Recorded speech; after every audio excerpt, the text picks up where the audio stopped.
আপনি বলেন তো দেখি, আপনি সালাত আদায় না করে কেমনে মুসলমান হন? আচ্ছা, আপনি যদি সালাত আদায় না করে মুসলমান হন, তবে কেন ইমাম সাহেবের এত ঠেকা পড়লো সে মুসলমান দাবি করতে হলে 5 ওয়াক্ত সালাত আদায় করেই তাকে মুসলমান বলে দাবি করতে হবে? এই বাটপাতদের ভণ্ডামি আপনারা ধরতে পারেন না রে বাবা। কিছুদিন পূর্বে করোনা গিয়েছে, তাদেরকে বলতে পারেন নাই তোমাদের এই বিচি খতমের এত যদি পাওয়ার থাকে, কেন এই বিচি খতম নামক জঘন্য বেদাত দিয়ে করোনা ভাইরাসকে তাড়াতে পারো নাই? নিশ্চিত বোঝা যাচ্ছে করোনা ভাইরাসকে যেহেতু তাড়াতে পারো নাই, তোমরা যা করছো সম্পূর্ণই ভণ্ডামি ছাড়া আর কিছুই নয়। জোরে সোরে বলুন, ঠিক না ঠিক? সকালবেলাতে ঘুম থেকে জাগ্রত হলেন, দেখতে পেলেন স্ত্রী আছে, এরপরেও আপনার স্বপ্ন দোষ হয়েছে। স্ত্রী আছে, এরপরেও আপনার স্বপ্ন দোষ হয়েছে। এরপরে কি বলে? একজন ফকির, একজন বাটকাটি, যার গোসল করা লাগে না, যার ধর্মকর্ম নাই, যার পয় পরিষ্কার হওয়া লাগে না, সেই ব্যক্তি আপনার বাড়ির উপরে এসে বলছে যাদের স্বপ্ন দোষ হয় তারা যদি আমাকে একটা মুরগির বাচ্চা দেয়, একটা গামছা দেয়, তবে আমি তাদেরকে একটা তাবিজ দিয়ে দিব। সেই তাবিজ যদি কোমরে বেঁধে রাখে, সেই তাবিজ যদি গলায় বেঁধে রাখে, সেই তাবিজ যদি হাতে ঝুলিয়ে রাখে, তবে জিন্দেগিতেও তার স্বপ্ন দোষ হবে না। আসসালামু আলাইকুম ওয়া রাহমাতুল্লাহ। ওয়া আলাইকুম আসসালাম ওয়া রাহমাতুল্লাহ। ইন্নাল হামদুলিল্লাহ নাহমাদুহু ওয়া নাস্তাঈনুহু ওয়া নাস্তাগফিরুহু ওয়া নু'মিনু বিহি ওয়া নাতাওয়াক্কালু আলাইহি ওয়া নাউযু বিল্লাহি মিন শুরুরি আনফুসিনা ওয়া মিন সাইয়্যাতি আ'মালিনা। من يهده الله فلا مضل له ومن يضلله فلا هادي له واشهد ان لا اله الا الله وحده لا شريك له واشهد ان محمدا عبده ورسوله اعوذ بالله من الشيطان الرجيم اقرأ كتابك كفى بنفسك اليوم عليك حسيبا। যাবতীয় প্রশংসা, যাবতীয় গুণগান সে আল্লাহ রাব্বুল আলামিনের জন্য, যে আল্লাহ রাব্বুল আলামিন দীর্ঘ ত্যাগ তিতিক্ষার পরে আজকের এই রাহমানিয়া সামিয়ানের নিচে এসে বসার তৌফিক এনায়েত করেছেন। সেই আল্লাহ তাআলার শানে শুকরিয়া আদায় করত সকলে পড়ি আলহামদুলিল্লাহ। শতকোটি দরুদ ও সালাম বর্ষিত হোক শেষ নবী জনাবে মুহাম্মদুর রাসূলুল্লাহ সাল্লাল্লাহু আলাইহি ওয়াসাল্লামের প্রতি। আলোকনগর নুরানি হাফিজিয়া মাদ্রাসায় বিরাট ইসলামী জলসার সম্মানিত মধ্যমণি সভাপতি, সহ সভাপতি, প্রধান অতিথি, বিশেষ অতিথিবৃন্দ, আমন্ত্রিত ওলামায়ে একরাম, সামনে উপবিষ্ট সর্বস্তরের শ্রোতামণ্ডলী, পর্দার অন্তরালে মা ও ভগ্নীগণ, আজকের এই জলসাকে যে যেদিক থেকে পেরেছি, যেভাবে পেরেছি, অর্থ দিয়ে, শ্রম দিয়ে, সময় দিয়ে দ্বীনি মাহফিলকে মূল্যায়ন করেছি। আল্লাহ সুবহানাহু ওয়া তাআলা আজকের মাহফিলকে কেন্দ্র করে আমাদের সবাইকে হায়াতে তাইয়্যিবা, শিফায়ে কুল্লিয়া দান করুক, সকলেই পড়ুন আমিন।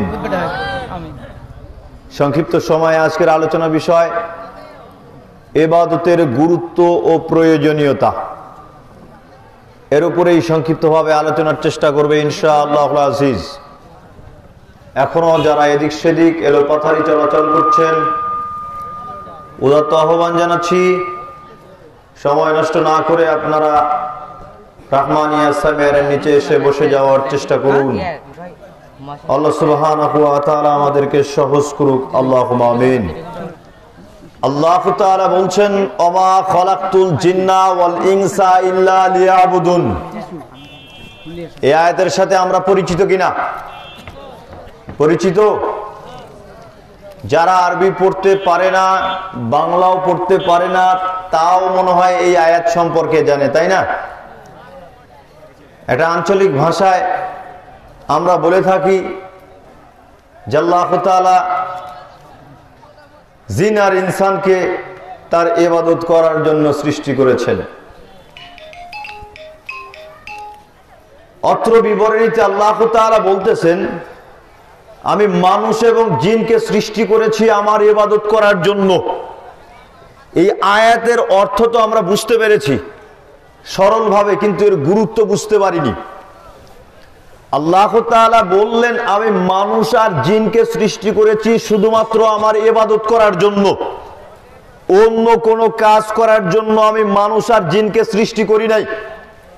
স্ত্রী সহবাস করার জন্য সৃষ্টি করি নাই, এই মাহফিল শোনার জন্য সৃষ্টি করি নাই, কাজকর্ম করার জন্য সৃষ্টি করি নাই। আল্লাহ তাআলা মানুষ এবং জিনকে সৃষ্টি করেছেন শুধুমাত্র তার ইবাদত করার জন্য। বুঝতে পারেননি বিষয়টি? এখন আপনি প্রশ্ন করবেন, মোহাম্মদ আলী ভাই সাহেব, বুঝলাম, তাহলে আমরা কাজকর্ম না করলে খাবো কি বা করে, সালাত আদায় না করলে আল্লাহর প্রিয় পাত্র হব কি করে, স্ত্রী সহবাস না করলে দৈহিক প্রশান্তি পাবো কি করে, নানান রকম প্রশ্ন। এ কারণে প্রথমেই বলছিলাম যে এই আয়াতের গুরুত্ব সম্পর্কে আপনি বুঝতে পারেননি। আপনার প্রত্যেকটা শ্বাস প্রশ্বাস, প্রত্যেকটা সেকেন্ড, প্রত্যেকটা মিনিট, প্রত্যেকটা ঘন্টা, প্রত্যেকটা দিন সব কিছু ইবাদতের ভেতরে গণ্য হবে।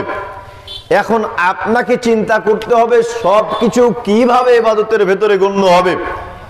স্ত্রী সহবাসের পূর্বে আপনি যখন আল্লাহ সুবহানাহু ওয়া তাআলাকে স্মরণ করবেন, আপনি যখন পাঠ করবেন আল্লাহুম্মা জান্নিবিশ শাইতানা জান্নিবিশ শাইতানা মা রাযাকতানা, দোয়াটি পাঠ করবেন, তখন সেই স্ত্রী সহবাসটাও ইবাদতের ভেতরেই গণ্য হবে। জোরে জোরে বলুন সুবহানাল্লাহ।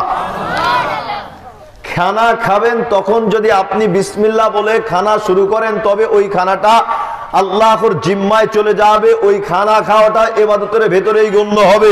কাজকর্ম যখন করবেন, দিনমজুরি করবেন, ধান কাটবেন, ভ্যান চালাবেন, রিকশা চালাবেন, অফিস আদালত চালাবেন, ইত্যাদি ইত্যাদি যাই কিছু করেন না কেন, কাজের শুরুতে আপনি যখন আল্লাহ সুবহানাহু ওয়া তাআলাকে স্মরণ করবেন, সেই কাজটাও ইবাদতের ভেতরেই গণ্য হবে।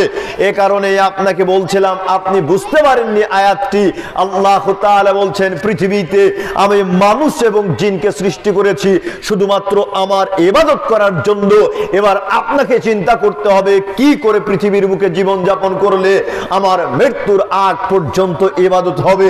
ঠিক সেইভাবে সেই কাজ করে আপনাকে পৃথিবীর বুকে চলতে হবে, তখনই আমি আপনি সফল হতে পারবো। অন্যত্র আল্লাহ তাআলা বলছেন, ওয়া ইন্না আলাইকুম লাহাফিজিন, আমি প্রত্যেকটা মানুষের উপরে তত্ত্বাবধায়ক নিযুক্ত করে রেখেছি। কিরামান কাতিবিন, দুইজন সম্মানিত লেখক বৃন্দুকে, ইয়ালামুনা মা তাফআলুন, মানুষ যা করে তারা তাই লিপিবদ্ধ করে রাখে। রাতের অন্ধকারে আপনি যতই দুধের ভেতরে পানি মিশান না কেন, আর চাউলের মধ্যে কঙ্কর নিক্ষেপ করেন না কেন, তাতে যায় আসে না। আল্লাহ তাআলা বললেন, প্রত্যেকটা মানুষের উপরে তত্ত্বাবধায়ক নিযুক্ত করে রেখেছি। মানুষ যা করে তারা তাই লিপিবদ্ধ করে রাখে। ধোঁকা দেওয়ার কোনো পরিবেশ নেই। ভালো কাজ করলেও তারা লিপিবদ্ধ করে রাখে, খারাপ কাজ করলেও তারা লিপিবদ্ধ করে রাখে। সব কিছু কিতাব আকারে লিখে রাখা হচ্ছে। অন্যত্র আল্লাহ তাআলা বলছেন, ইকরা কিতাবাকা কাফা বিনাফসিকা আল-ইয়াওমা আলাইকা হাসিবা, বিচারের কাঠ গড়ায় আমি প্রত্যেকের সামনে নিজ নিজ আমলনামাগুলিকে উপস্থাপন করব। সেই দিন প্রত্যেককেই বলা হবে, পড়ো তুমি তোমার কিতাব, আজকে তোমার হিসাব নিকাশের জন্য তুমি নিজেই যথেষ্ট। কি বুঝলেন? আপনি পৃথিবীতে যেই কর্মবৃত্তান্ত রেখে যাচ্ছেন, জন্ম থেকে মৃত্যুর আগ পর্যন্ত সব কিছু লিখে রাখা হচ্ছে। এই কিতাবটা, এই গ্রন্থটা কিয়ামতের দিন আপনার হাতে তুলে দেওয়া হবে। বলা হবে, আজকে পড়ো তুমি তোমার কিতাব, আজকে তোমার হিসাব নিকাশের জন্য তুমি নিজেই যথেষ্ট। পরিস্থিতি খুব খারাপ আছে। যদি আপনার আমলনামা ভালো না হয়, তবে আপনার পরিস্থিতি খুব কঠিন এবং বিপজ্জনক হতে পারে। অন্যত্র আল্লাহ তাআলা বলছেন, আউদিয়াল কিতাবু ফাতারাল মুজরিমিনা মুশফিকিনা মিম্মা ফীহি, বিচারের কাঠগড়ায় প্রত্যেককেই নিজ নিজ আমলনামাগুলোকে ধরিয়ে দেওয়া হবে, প্রত্যেকের সামনে নিজ নিজ কর্মবৃত্তান্তকে তুলে দেওয়া হবে। অপরাধীরা, হতাশাগ্রস্ত মুশরিক মুনাফিক ব্যক্তিরা সেই দিন হতাশাগ্রস্ত হয়ে যাবে। ওয়ায়াকুলুনা ইয়া ওয়াইলাতানা, এবং তারা আফসোস করে বলবে, হায় আফসোস, মালি হাদাল কিতাবি লা ইউগাদিরু সগীরাতাও ওয়ালা কাবীরাতান ইল্লা আহসাহা। এটা কি আশ্চর্য ধরনের কিতাব, এটা কি আশ্চর্য ধরনের কিতাব, যেখানে ছোট কিছুও বাদ পড়েনি, বড় কিছুও বাদ পড়ে নাই। সেই দিন যখন মানুষের আমলনামাগুলোকে সামনে উপস্থিত করা হবে, মানুষের আমলনামাগুলিকে প্রত্যেকের হাতে উঠিয়ে দেওয়া হবে, তখন অপরাধীরা আফসোস করে বলবে, হায় হায় হায়, এটা আমার কি আশ্চর্য ধরনের কিতাব, যেখানে ছোট কিছুও বাদ পড়ে নাই, আবার বড় কিছুও বাদ পড়ে নাই। চিন্তা করুন সেই দিন আপনার পরিস্থিতি কি হবে।